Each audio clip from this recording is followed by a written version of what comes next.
Hello student, I am Muskan and welcome back to our YouTube channel Ashish Tiwari. तो आज की जो वीडियो है वो हमारी सोशल मीडिया एंड व्लॉग्स लेकर हिंदी सी इसके बेस पर है। इसके 10 इंपॉर्टेंट क्वेश्चन एंड आंसर भी इस वीडियो के अंदर हम लोग डिस्कस करेंगे, जो आपके एग्जाम पॉइंट ऑफ व्यू से बहुत ही इंपॉर्टेंट रहने वाले हैं। अंदर आपके जो सोशल मीडिया एंड व्लॉग का जो पूरा सिलेबस है वो पूरा कवर किया जाएगा।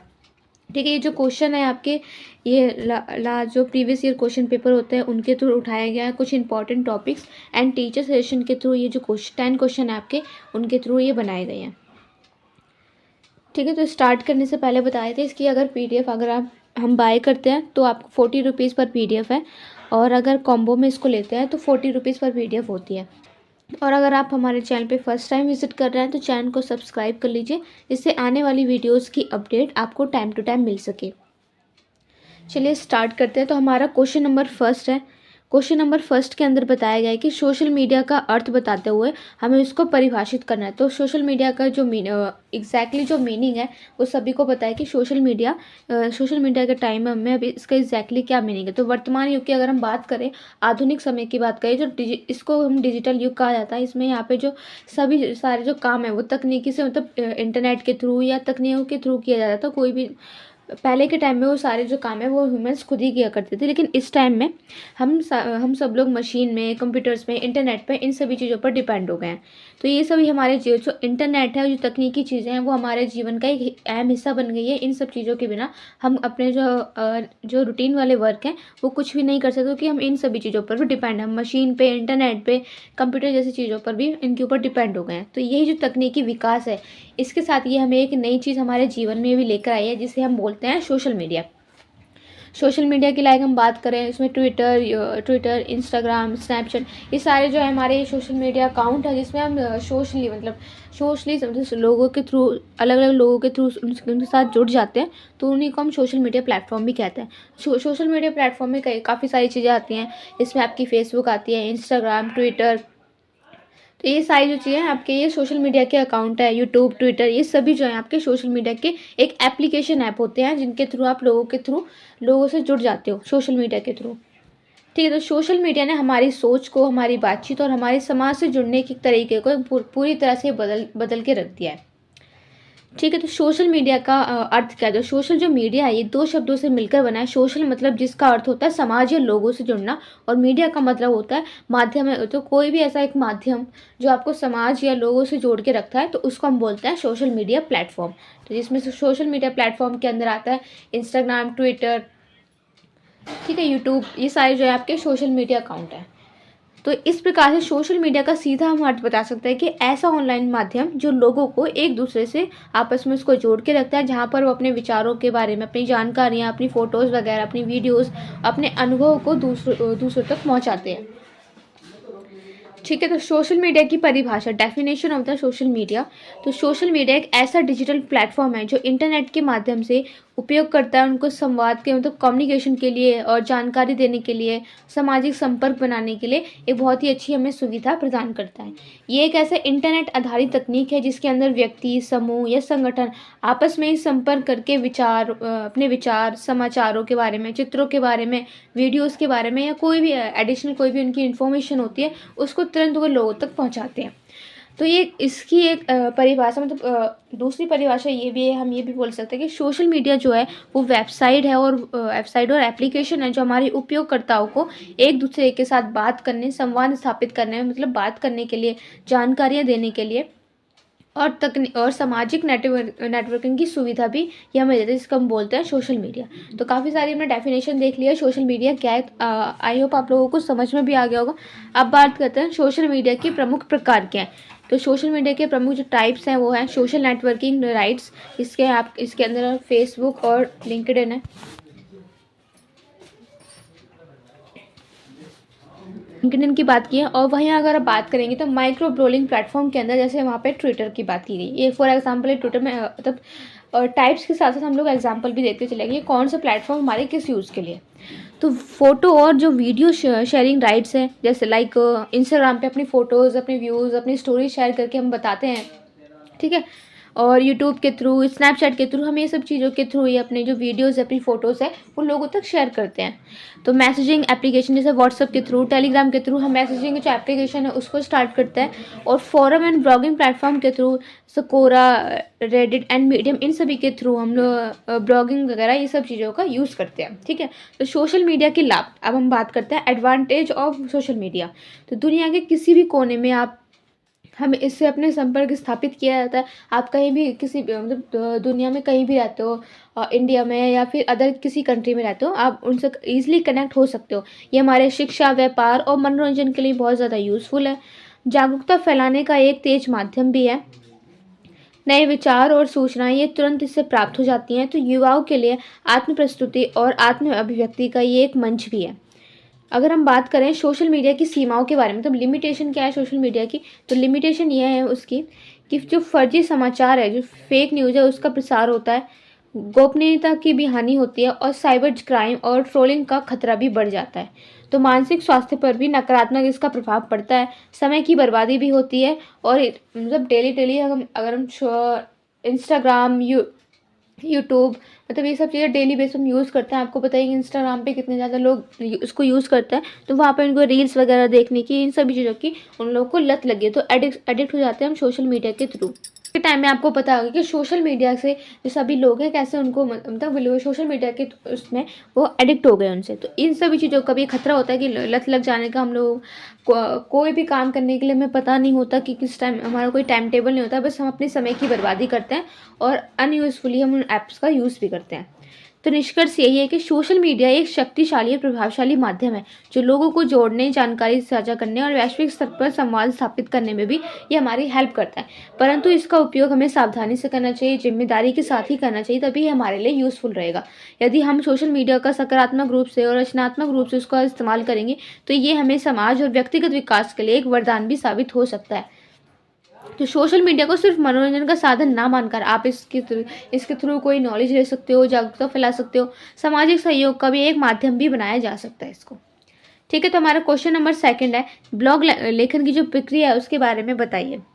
तो आज के टाइम में अगर हम बात करें कि डिजिटल युग के अंदर इंटरनेट के माध्यम से जो विचारों को व्यक्त करने में और दूसरों तक पहुंचाने के कई जो माध्यम जो मौजूद होते हैं, जैसे लाइक उसमें ब्लॉग ऐसी एक लोकप्रिय और प्रभावशाली माध्यम होता है। इसके अंदर आप ब्लॉग लेखन एक ऐसी कला है जिसमें लेखक अपने विचार के बारे में, अपने अनुभवों के बारे में, अपनी जानकारी और भावनाओं को लिखित रूप में सबके सामने वो प्रस्तुत करके दिखाता है और ये इंटरनेट के माध्यम से लोगों के साथ साझा भी करते हैं। तो यही जो लेखन है, मतलब इंटरनेट के थ्रू लोगों से अपनी जानकारी लेने का एक माध्यम होता है। तो ये लेखन एक ऐसा स्वतंत्र खुला रूप है जिसके अंदर लेखक को किसी भी विषय पर लिखने की पूरी आज़ादी होती है। वो किसी भी विषय पर उसके बारे में अपने व्लॉगों के अंदर लिख सकते हैं। तो व्लॉग क्या है? तो व्लॉग एक ऐसे प्रकार की वेबसाइट है या एक ऐसा वेब पेज होता है जिसके अंदर लेखक नियमित रूप से लेख लिखते हैं, अपने विचार, सूचना और अनुभवों को साझा करते हैं। तो जिसमें जो लेखक है उसको व्लॉगर कहा जाता है। व्लॉग किसी भी विषय पर हो सकते हैं, जैसे शिक्षा, यात्रा, खाने पर, फैशन पर, तकनीक पर, सामाजिक मुद्दों पर, इन सभी जैसे आपने यूट्यूब में देखा होगा कि कुछ जो खाने के स्टॉल्स वगैरह होते हैं, खाने के अच्छी जो फूड होते हैं, उन सभी चीज़ों पे लोग जो है वीडियो बनाकर डालते हैं। तो उस व्लॉग होते हैं, शिक्षा के ऊपर बताते हैं। ठीक है, और किसी यात्रा के बारे में वो लोग ब्लॉग बना के दिखाते हैं यूट्यूब पे। तो ये और फैशन के बारे में बताते हैं, तो कुछ तकनीकी चीज़ों के बारे में बताते हैं। तो ये सभी जो है ये आपके ब्लॉग ही हैं। अब ब्लॉग लेखन की प्रक्रिया कहते हैं, process of the blog writing. तो इसका मतलब है कि ब्लॉग लेखन एक ऐसी जो प्रक्रिया होती है जिसके अंदर ठीक से समझना जरूरी होता है कि नीचे ब्लॉग लेखन की कुछ मुख्य जो प्रक्रियाएं हैं उसके बारे में हमें जानकारियां दी गई हैं।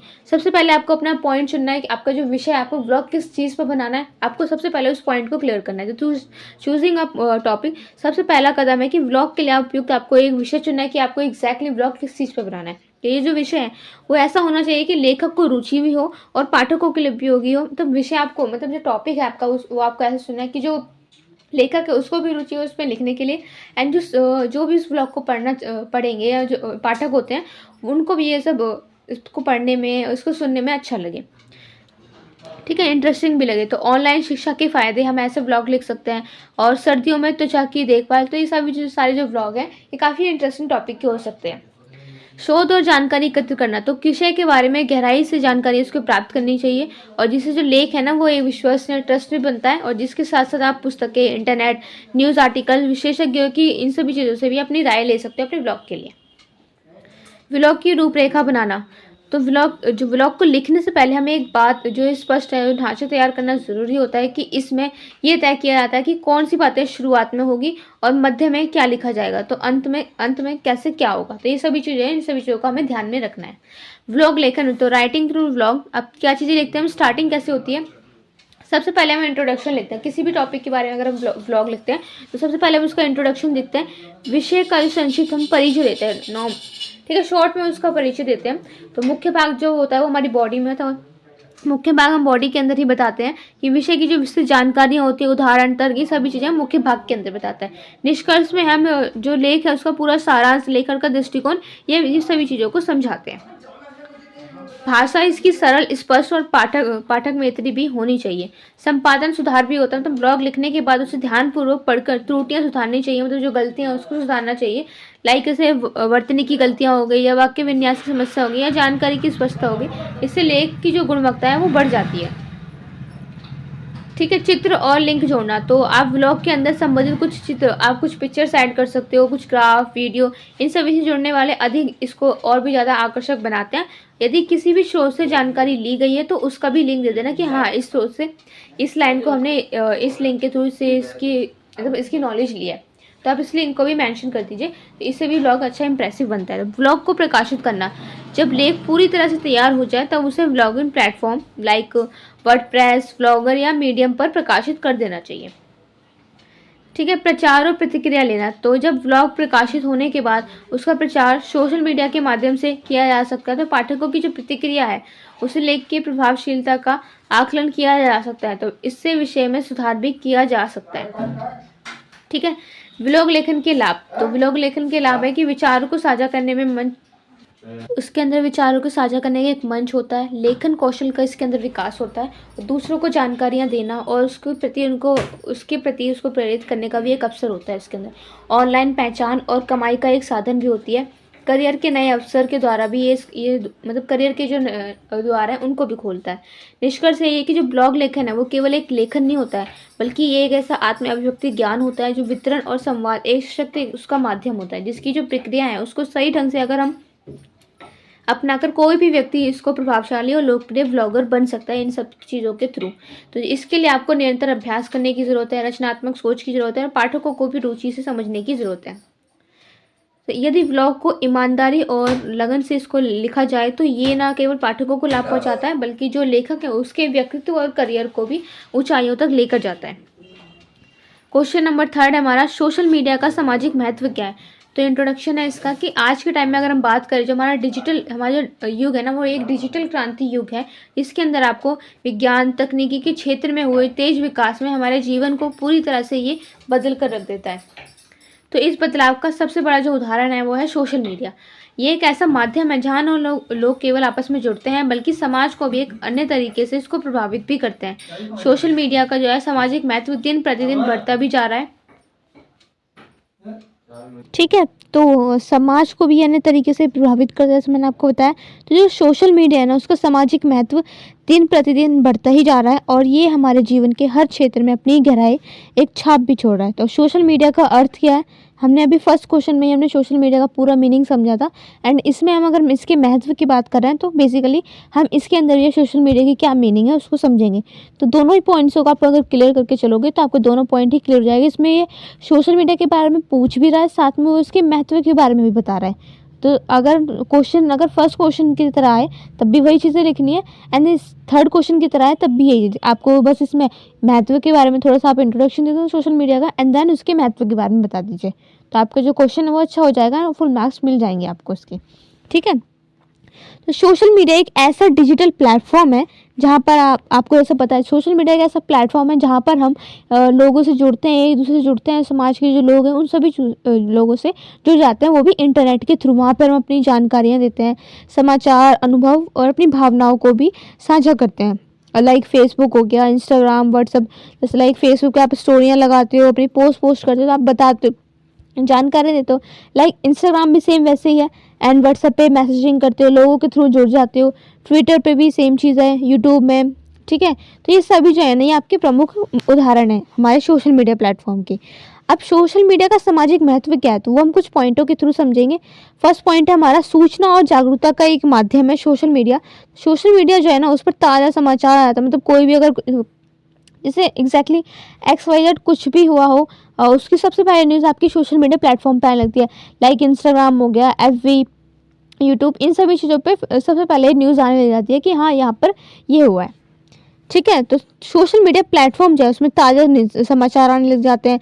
सरकारी जो योजनाएं होती हैं उनके बारे में आपको जल्दी से अपडेट मिलने लग जाती है इन ऐप्स के थ्रू। और स्वास्थ्य संबंधी जो जानकारियां होती है, जैसे कोविड-19 के बारे में आपको पता चलता, तो ये सब कितनी तेज़ी से आपके जो जानकारियाँ थी वो आपके पास आ रही थी, मतलब आपको समझ में आ रही थी, वो किसके थ्रू थी, आपके सोशल मीडिया प्लेटफॉर्म के थ्रू आपको समझ में आ रहा था कि हाँ कोविड के जो पेशेंट हैं वो इस जगह पर इतने निकले, अब कोविड की वैक्सीन आ गई है, अब कोविड से हम लोग फ्री हो गए। तो ये सारी चीज़ों की जानकारी आपको किसके थ्रू मिल रही थी, ये हमें मिली थी सोशल मीडिया प्लेटफॉर्म के थ्रू। अगर सोशल मीडिया प्लेटफॉर्म हमें ये सारी चीज़ें अपडेटेड नहीं करते हैं तो हमें पता ही नहीं चलता इनके बारे में। ठीक है, तो हमें समाचारों के बारे में, सरकारी योजनाएं और स्वास्थ्य और हेल्थ रिलेटेड जितने भी प्रॉब्लम जो भी वो भी बातें होती हैं, उन सभी चीज़ों के बारे में भी सोशल मीडिया हमें इन्फॉर्म करता है। ठीक है, सामाजिक मुद्दों से जुड़ी जो सूचनाएं होती हैं वो भी बहुत तेज़ी से फैलती हैं इसमें। तो इसके अंदर जो है लोग जागरूक भी बनते हैं और अपने अधिकारों के प्रति वो सचेत भी हो जाते हैं। अच्छा, समाज में संवाद और संपर्क, तो ये जो लोगों को जोड़ने का सबसे तेज माध्यम होता है। चाहे कोई व्यक्ति देश में हो या फिर वो विदेश में हो, लेकिन वो एक दूसरे से कनेक्टेड रहेंगे because of social media platform. Social media से हम सभी जुड़ सकते हैं और संवाद भी कर सकते हैं। ठीक है, तो जनमत निर्माण में ये सहायक है। तो कोई भी आप सामाजिक या राजनीतिक मुद्दा जब सोशल मीडिया पर आता है ना, तो लोग उस पर खुलकर अपनी राय देते हैं। हर व्यक्ति अपनी अपनी राय अलग अलग रूप से बताता है कि हाँ वो क्या सोचता है इन सब चीज़ों के बारे में। तो उन टॉपिक्सों के बारे में भी एक डिबेट बोल सकते हैं, या वो अपनी एक एडवाइस देते हैं उसमें। तो वो राजनीतिक और सामाजिक मुद्दों पर भी वो उनकी राय ली जाती है। तो इससे जो है ये एक जनमत बनता है, और कई बार तो सरकार को भी अपनी नीतियाँ बदलनी ही पड़ती है इन सभी चीज़ों से। अब फोर्थ पॉइंट है सामाजिक आंदोलन समर्थन। तो सोशल मीडिया ने कई सामाजिक और आंदोलनों को जन्म दिया, like me too, black lives matter, Swachh Bharat अभियान। ये सारे जो इनके विचार और समर्थन को खुले रूप से इसको प्रकट करते हैं। इसमें सामाजिक बदलाव संभव होता है। शिक्षा और जागरूकता का साधन, तो जो ऑनलाइन कॉलेजेज है और शैक्षणिक वीडियो है और लाइव वेबिनार है, शिक्षक जो पेजिंग है, उसके माध्यम से छात्र और शिक्षक सोशल मीडिया के उपयोग ज्ञान के प्रसार के लिए वो लोग कर रहे हैं। ठीक है, आपदा और संकट में सहायता, तो जब कभी प्राकृतिक आपदा या कोई भी सामाजिक संकट आता है तब सोशल मीडिया के जरिए ही लोग सहायता प्राप्त करते हैं और दूसरों की मदद भी करता है। लाइक जैसे मैंने अभी आपको फॉर एग्जाम्पल बताया, कोविड-19 महामारी के समय लोगों ने प्लाज्मा, अस्पताल, ऑक्सीजन जैसी जानकारी इन सभी के माध्यम से ही प्राप्त की थी हमने। स्वरोजगार और उद्यमिता को बढ़ावा दिया गया है। तो इसमें जैसे आज कई लोग जो है वो सोशल मीडिया पर अपने छोटे व्यापार, कला और सेवाओं को बढ़ावा देकर स्वरोजगार के अवसर बना रहे हैं, और ये आर्थिक रूप से भी समाज को एक मजबूत बना रहा है। तो सांस्कृतिक आदान प्रदान, तो सोशल मीडिया के जरिए विभिन्न भाषाओं के बारे में, परंपराएं, संस्कृति को जानने और समझने का अवसर मिलता है। इसके अंदर आपको इससे सामाजिक समरसता भी बढ़ जाती है। नुकसान ये है, लिमिटेशन। ठीक है, इसके कुछ नुकसान भी हैं, वो क्या है, हालांकि सोशल मीडिया का जो है सामाजिक महत्व बहुत है, लेकिन फिर भी इसके कुछ दुष्प्रभाव भी हैं।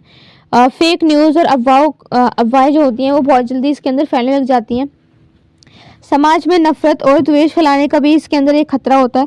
गोपनीयता की भी इसके अंदर एक हानि होती है, कोई भी प्राइवेसी नहीं रह जाती है। साइबर बुलिंग और मानसिक तनाव भी बढ़ जाता है। तो मतलब इसका यूज़ करके ना हमें इसका यूज़ सावधानी और समझदारी से करना चाहिए। निष्कर्ष, सोशल मीडिया जो है एक सशक्त ऐसा माध्यम, सामाजिक उपकरण बन चुका है। ये समाज को जोड़ने, जागरूक करने, सुधारने और आगे बढ़ाने में ये महत्वपूर्ण भूमिका निभा रहा है। यदि इसका उपयोग सकारात्मक रूप से किया जाए तो ये हमारे लिए एक बेहतर और शिक्षित समाज के निर्माण में सहायक होता है। लेकिन अगर हम इसके उपयोग में जिम्मेदारी और समझदारी दिखानी चाहिए, तभी हम इसका सामाजिक महत्व और इसको और भी अधिक सार्थक बना सकेंगे। ठीक है, क्वेश्चन नंबर 4 है हमारा। ठीक है, क्वेश्चन नंबर 4 हमारा नेक्स्ट क्वेश्चन है कि सर्व शिक्षा अभियान है ना, इसके ऊपर आपको सोशल मीडिया हेतु एक विज्ञापन तैयार करना है। ठीक है, इस टाइप के भी क्वेश्चन आ सकते हैं। अगर आप ये चीजें कवर कर लोगे ना तो आपके अब जैसे 10-15 मार्क्स के ये क्वेश्चन आते हैं, अगर इस सब चीजों का फॉर्मेट याद कर लोगे, समझ लोगे कैसे क्या करना है, तो विज्ञापन को आप बनाकर भी आप 15 मार्क्स आराम से कर सकते हो। ठीक है, तो ये भी देख लेना, अगर इंपॉर्टेंट क्वेश्चन है ये। सर्व शिक्षा अभियान के लिए सोशल मीडिया हेतु विज्ञापन। तो आपका विषय क्या बनेगा? शिक्षा का दीप जलाएं और हर बच्चे को स्कूल पहुंचाएं। ठीक है। विज्ञापन सामग्री हम देख लेते हैं कि शीर्षक हमारा रहेगा बढ़ेगा भारत तभी तो बढ़ेगा भारत। विवरण हम क्या है कि क्या आप चाहते हैं कि भारत आगे बढ़े? तो आइए मिलकर एक संकल्प करें, हर बच्चा स्कूल जाए और शिक्षा पाए। ठीक है, इस टाइप से लिखना है। संदेश लिखेंगे उसमें कि सर्व शिक्षा अभियान के तहत भारत सरकार ने 6 से 14 वर्ष के सभी बच्चों के लिए निःशुल्क शिक्षा का अधिकार सुनिश्चित किया है। अब कोई भी बच्चा शिक्षा से वंचित ना रह जाए, यही है इस अभियान का लक्ष्य। सरकार द्वारा दी जा रही सुविधाएं, सरकारी स्कूलों में निःशुल्क प्रवेश है। ठीक है, मुफ्त पाठ्य पुस्तकें, स्टेशनरी है, मिड डे मील दोपहर का भोजन है और बालिकाओं के लिए विशेष योजनाएं हैं। स्कूल ड्रेस और बैग की सुविधाएं भी उपलब्ध है। लोगों से अपील है, यदि आपके आसपास कोई भी बच्चा शिक्षा से वंचित है तो उसके माता पिता से बात करें, उन्हें स्कूल में नामांकन के लिए प्रेरित करें।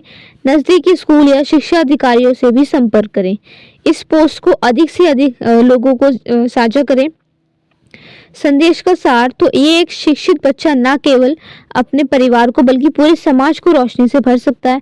अब समय है कि हम सब मिलकर शिक्षा का दीप जलाएं और हर बच्चे का भविष्य उज्जवल बनाएं। शिक्षा है अधिकार सबका, इसे दिलाएं हर बच्चे तक।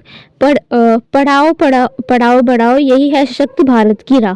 ठीक है, तो इस टाइप से अगर किसी भी टॉपिक पे विज्ञापन आता है तो आपके जो लिखने का फॉर्मेट है वो इस टाइप से ही होना चाहिए। ओके, नेक्स्ट क्वेश्चन हमारा क्वेश्चन नंबर 5 कि सोशल नेटवर्किंग जो राइट्स है उसका किशोरों के ऊपर पड़ने वाले क्या प्रभाव हुए और दुष्प्रभावों को लिखित रूप में हमें बताना है। सबसे पहले हम देखेंगे कि जो नेटवर्किंग राइट्स हैं उसमें किशोरों के ऊपर पड़ने वाले जो प्रभाव थे उसके दुष्प्रभाव के बारे में लिखित रूप से वर्णन करके दिखाना है, उसके बारे में हम बात करते हैं। सबसे पहले हम इसका इंट्रोडक्शन देख लेते हैं। तो आज के टाइम की अगर हम बात करें तो जो आज का युग है ना वो सूचना और तकनीकी का युग है, जहाँ पर इंटरनेट अपनी जीवन शैली को पूरी तरह से उसने बदल दिया है। खासकर सोशल नेटवर्किंग साइट्स में जैसे Facebook, Instagram, WhatsApp, Twitter, Snapchat, ये सभी लोगों ने अपने संवाद और संबंधों को एक नया रूप दिया है। ये जो प्लेटफॉर्म है ये सभी आयु वर्ग के लोगों में लोकप्रिय है। लाइक किशोरों पर भी इनका प्रभाव सबसे अधिक और तेज होता है। किशोर अवस्था ऐसा एक टाइम पीरियड होता है जब व्यक्तित्व और इन सभी चीजों का विकास हो रहा होता है। सोच और भावनाएं भी नाजुक होती हैं और दूसरों से प्रभावित होने की जो संभावना है वो और भी अधिक रहती है। तो इसमें जो सोशल नेटवर्किंग है, उस सोशल नेटवर्किंग का जो राइट्स है वो उपयोग उनके जीवन पर सकारात्मक और नकारात्मक दोनों ही तरह के उसके प्रभाव डालता है। सोशल नेटवर्किंग राइट्स की जो किशोरात्मक जो मतलब सकारात्मक जो प्रभाव है वो क्या है? फर्स्ट पॉइंट हमारा ज्ञान और सूचना का स्रोत है। तो सोशल मीडिया जो है ना किशोरों को दुनिया भर की जानकारियां, समाचार इन सभी तक पहुंचाता है। और ये शैक्षिक एक पेज है, वैज्ञानिक तथ्य भी हैं और करियर सलाह और भाषा सीखने जैसे अनेक उपयोगी स्रोत से भी हम जुड़ जाते हैं। सेकंड पॉइंट है कि रचनात्मक और आत्म अभिव्यक्ति का भी एक मंच है।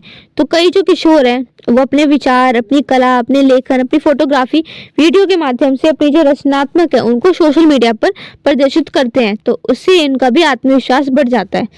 संपर्क और संवाद की सुविधा, तो सोशल नेटवर्किंग राइट्स के माध्यम से जो किशोर है वो अपने दोस्तों, परिवार से जुड़े रहते हैं, चाहे वे दूर ही क्यों ना हो। इससे उनके सामाजिक संबंध मजबूत होते हैं। समूह चर्चा और सहयोग, तो ऑनलाइन समूह है और चैट के माध्यम से वो शैक्षणिक सहयोग भी ले सकते हैं और प्रोजेक्ट्स पे चर्चा कर सकते हैं, प्रतियोगी परीक्षाओं की तैयारी में भी मदद पा सकते हैं। एंड फिफ्थ पॉइंट है हमारा नए अवसरों की खोज। इसके अंदर नए अवसरों की खोज के अंदर सोशल मीडिया पर कई जो करियर विकल्प होते हैं, स्कॉलरशिप होती है, ऑनलाइन कोर्स होते हैं, प्रतियोगिताओं की जानकारियाँ भी इसके अंदर मिलती हैं, जिससे करियर अपने भविष्य और करियर जो किशोर हैं वो अपने भविष्य की दिशा तय कर सकते हैं। ठीक है, तो हमारा ये सोशल नेटवर्किंग राइट्स के किशोरों के ऊपर क्या दुष्प्रभाव है। तो हमारा इसके अंदर फर्स्ट पॉइंट है अधिकार और निजता का हनन होता है। किशोर जो अवस्था है वो अपनी निजी जानकारी सोशल मीडिया पर साझा करती है, इससे उनकी गोपनीयता भी खतरे में पड़ सकती है और साइबर क्राइम की भी आशंका बढ़ सकती है। साइबर बुलिंग ऑनलाइन तंग करना, कई बार जो किशोर को ट्रोलिंग, धमकी, अपमानजनक जो टिप्पणियां या झूठे आरोपों को सामना करना पड़ता है, जिससे वो मानसिक तनाव में भी आ सकते हैं। असुरक्षा की भावना और तुलना, तो इंस्टाग्राम या फेसबुक पर दूसरे की चमक-धमक भरी ज़िंदगी देखकर किशोर अपने जीवन को तुच्छ समझने लगता है, उनको लगता है, और इससे इनका आत्मसंदेह और हीन भावना भी पैदा हो सकती है। पढ़ाई में रुकावट, तो अत्यधिक सोशल मीडिया उपयोग से किशोर जो है वो पढ़ाई में ध्यान से हटकर वो मोबाइल और इंटरनेट में उलझे रहते हैं, जिससे जो उनकी एकाग्रता और प्रदर्शन है इन पर काफ़ी असर पड़ता है। नींद और स्वास्थ्य पर असर, तो सोशल मीडिया की जो लत के कारण किशोर देर रात तक मोबाइल का उपयोग करते हैं, जिससे उनकी नींद में कमी और मानसिक थकावट भी हो जाती है। झूठी पहचान और गलत प्रभाव, तो इंटरनेट पर जो फर्जी प्रोफाइल्स होती हैं, गलत संगति से जो किशोर है वो भ्रमित हो जाते हैं और गलत रास्ते की ओर बढ़ जाते हैं। ठीक है, इसका निष्कर्ष है कि जो सोशल नेटवर्किंग राइट्स हैं वो आज की दुनिया में बहुत ही महत्वपूर्ण भूमिका निभा रहा है, खासकर युवाओं और किशोरों के जीवन में। ये जो प्लेटफॉर्म है ये अगर सही दिशा में उपयोग किया जाए तो ये हमें ज्ञान, आत्मविश्वास और वैश्विक दृष्टिकोण प्रदान कर सकता है, लेकिन यदि इनका अति उपयोग या अनुचित उपयोग किया जाए तो किशोरों के मानसिक, शैक्षणिक और सामाजिक जीवन पर नकारात्मक प्रभाव भी डाल सकते हैं। इसलिए आवश्यक यही है कि किशोरों को सोशल मीडिया के संतुलित, सुरक्षित और सकारात्मक उपयोग के लिए शिक्षित किया जाए। माता पिता, शिक्षक, समाज, ये सभी लोग उनको मिलकर ये सब चीज़ें करने का प्रयास करें कि सोशल मीडिया किशोरों के लिए वरदान बने, अभिशाप नहीं। ठीक है, क्वेश्चन नंबर 6 हमारा, सोशल मीडिया पर चुनाव से संबंधित जो दिन भ्रमित करने वाली जो खबरें हैं उस पर एक रिपोर्ट तैयार करनी है। अब रिपोर्ट कैसे लिखते हैं वो हम देखेंगे। सबसे पहले हम इसका इंट्रोडक्शन लिखेंगे कि आज के डिजिटल युग में सोशल मीडिया एक अत्यंत प्रभावशाली माध्यम बन चुका है। इसमें Facebook, Twitter, Instagram, WhatsApp, YouTube जैसे जो प्लेटफॉर्म है वो हर दिन करोड़ों लोगों उस पर विचार, समाचार और जानकारी प्रदान करता है। ये जो माध्यम है इतना शक्तिशाली बन गया है, मतलब जिसके अंदर जो संवेदनशील भी है और विचार चुनावों के समय में ही होता है, विशेषकर चुनाव के टाइम पे। तो जो चुनाव है वो लोकतंत्र का सबसे महत्वपूर्ण पर्व होता है, जिसके अंदर नागरिक सही जानकारी के आधार पर निर्णय लेना ज़रूरी हो गया है। लेकिन अब सोशल मीडिया पर दिन भ्रमित करने वाली जो खबरें होती हैं, लाइक फेक न्यूज़, ये सारी चीज़ें फैलाई जाती हैं, जिसकी वजह से जनता को सोचने की जो क्षमता है वो उसको और भी ज़्यादा भ्रमित कर देता है और निष्पक्ष जो चुनाव प्रक्रिया है उसे भी ये काफ़ी ज़्यादा नुकसान पहुंचा देता है। तो ये जो रिपोर्ट है ना, सोशल मीडिया पर चुनाव से संबंधित फैलने वाली झूठी खबरें होती हैं और उनके सामाजिक प्रभावों पर भी केंद्रित करती हैं। दिन भ्रमित करने वाली खबरें क्या होती हैं? तो जो दिन भ्रमित करने वाली खबरें वो खबरें होती हैं जो जानबूझकर गलत तथ्यों के साथ फैलाई जाती हैं, ताकि लोगों की सोच को निश्चित दिशा में उससे मोड़ा जा सके। और ये खबरें आधी अधूरी होती हैं, झूठी होती हैं, इन्हें बढ़ा चढ़ाकर पेश किया जाता है। अक्सर इनका उद्देश्य होता है कि राजनीतिक लाभ प्राप्त करना होता है।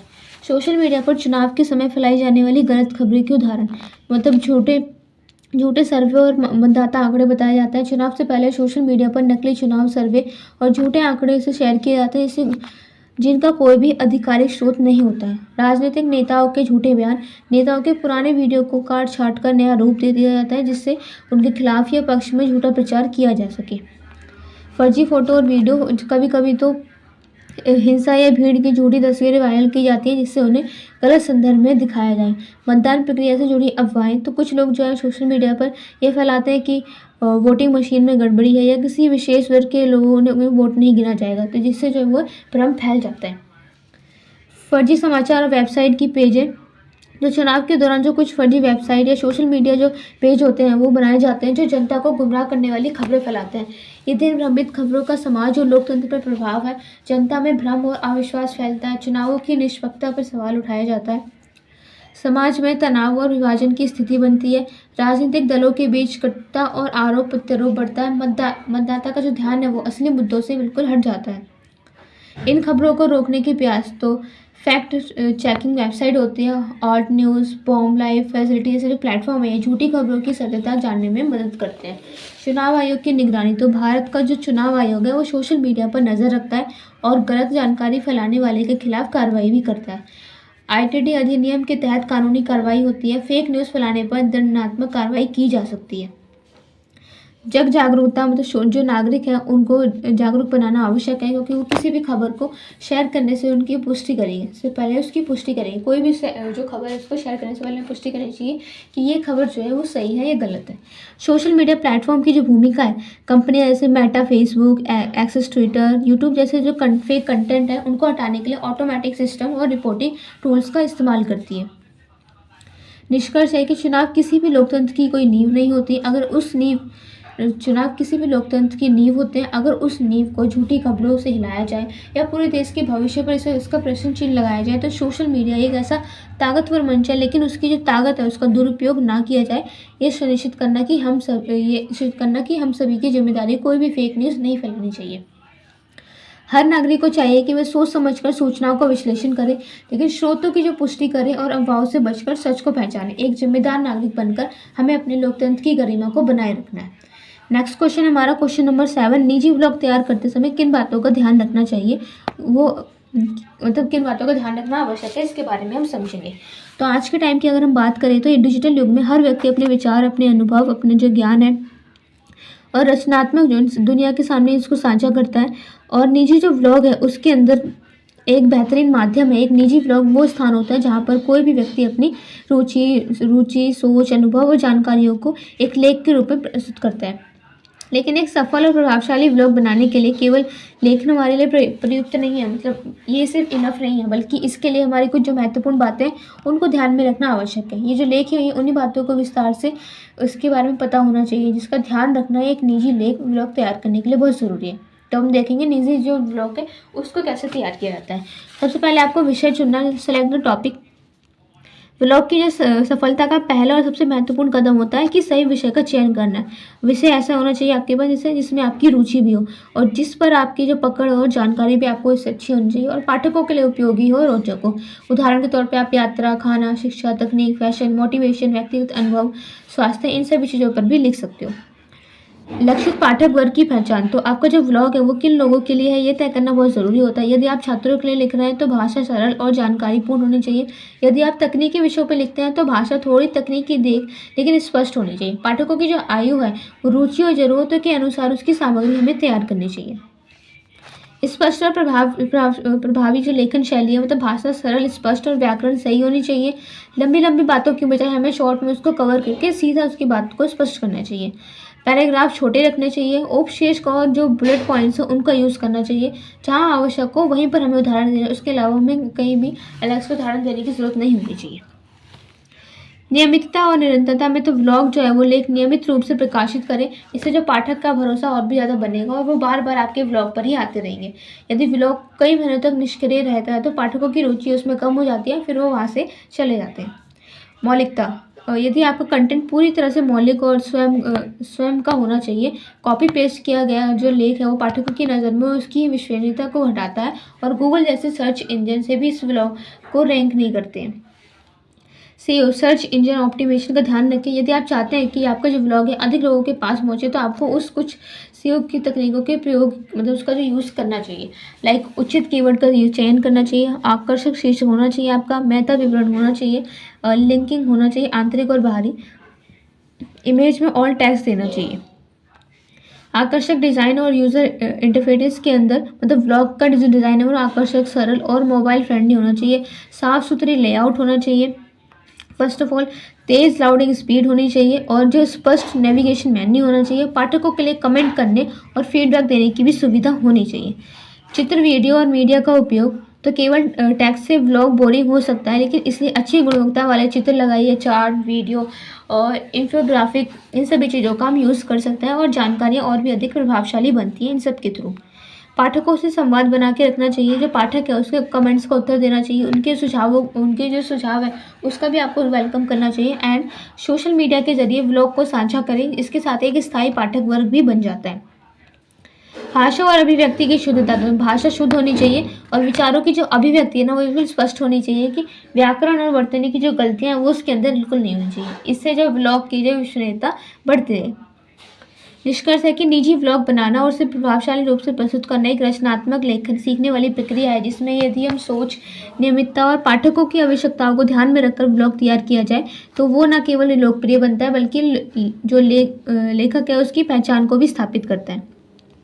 इसलिए जब भी आप निजी व्लॉग बनाने की शुरुआत करते हैं तो सभी बातों का आपको ध्यान रखना ज़रूरी है। यदि आपके व्लॉग को सफल और आकर्षक और उपयोगी बनाने में ये सारी चीज़ें जो है आपकी मदद करेंगी।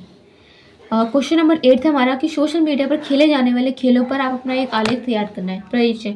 इंटरनेट जो है वो डिजिटल तकनीक ने हमारे जीवन के हर क्षेत्र को प्रभावित किया है। इसके अंदर आप मनोरंजन भी एक प्रमुख हमारा एक हिस्सा बन चुके हैं, जहाँ पर हम खेल मैदानों घरों में खेले जाते हैं। आज वो स्मार्टफोन, कंप्यूटर, इन सभी जैसी स्क्रीनों पर खेले जाते हैं।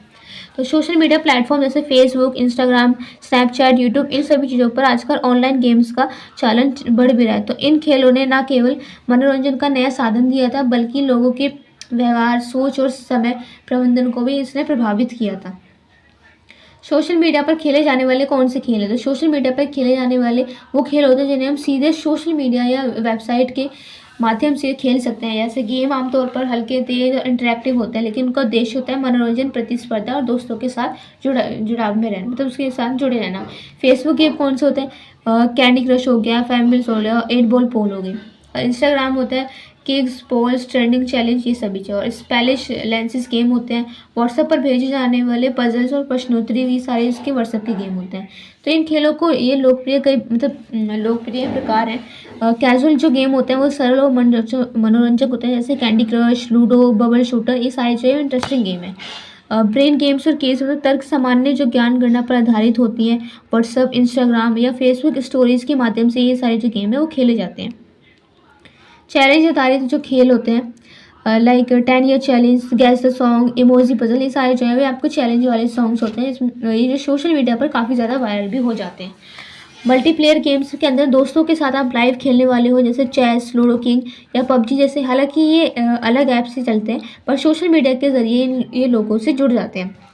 सोशल मीडिया खेलों के क्या प्रभाव है? तो सकारात्मक इसके प्रभाव अगर हम देखेंगे तो मनोरंजन का एक स्रोत है। इसके अंदर ये जो खेल है ये तनाव कम करने और खाली समय बिताने के लिए बहुत ही यूज़फुल किया जाता है। मित्रों और परिवार से जुड़ाव होता है, मतलब ऑनलाइन गेम के साथ साथ दूर बैठे लोग भी एक दूसरे से जुड़ जाते हैं। सोचने समझने की क्षमता में विकास होता है। कुछ लोग जो है वो गेम जैसे कीज और पजल दिमागी कसरत के लिए फ़ायदेमंद होते हैं। प्रतिस्पर्धा की भावना होती है। स्कोर शेयर करने और लीडर बोर्ड देखने से इसकी प्रतिस्पर्धा भी बढ़ जाती है। नकारात्मक प्रभाव होता है कि समय की बर्बादी होती है। अधिक समय तक खेलने या पढ़ाई या काम में भी हमारी बाधा आ जाती है। लत लग जाती है। कई जो किशोर हैं, युवा इन खेलों को आदी हो जाते हैं। इससे जो उनके जो मानसिक और शारीरिक स्वास्थ्य है उस पर भी असर पड़ जाता है। गोपनीयता का खतरा होता है। कई बार जो गेम्स हैं वो व्यक्तिगत जानकारी या सोशल मीडिया डेटा का उपयोग कर लेते हैं। असली खेलों से दूरी। तो डिजिटल जो खेल है उसकी वजह से बच्चे और युवा दोनों ही मैदान में खेलने से दूर हो जाते हैं, और साथ में उनके जो शारीरिक विकास है इस पर भी काफ़ी ज़्यादा असर पड़ता है।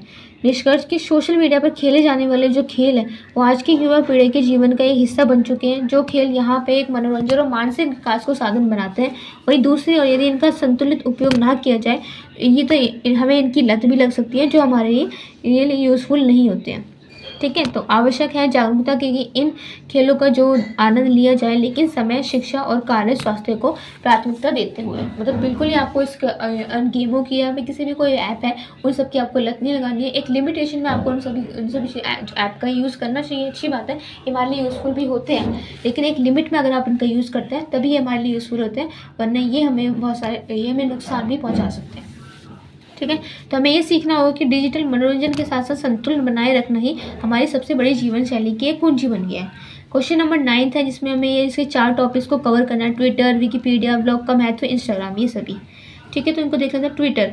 तो ट्विटर एक ऐसा लोकप्रिय सोशल मीडिया प्लेटफॉर्म है जहाँ पर उपयोगकर्ता छोटे छोटे संदेश ट्वीट के माध्यम से अपने विचार, समाचार, भावनाएं, ये सभी चीज़ों को व्यक्त करते हैं।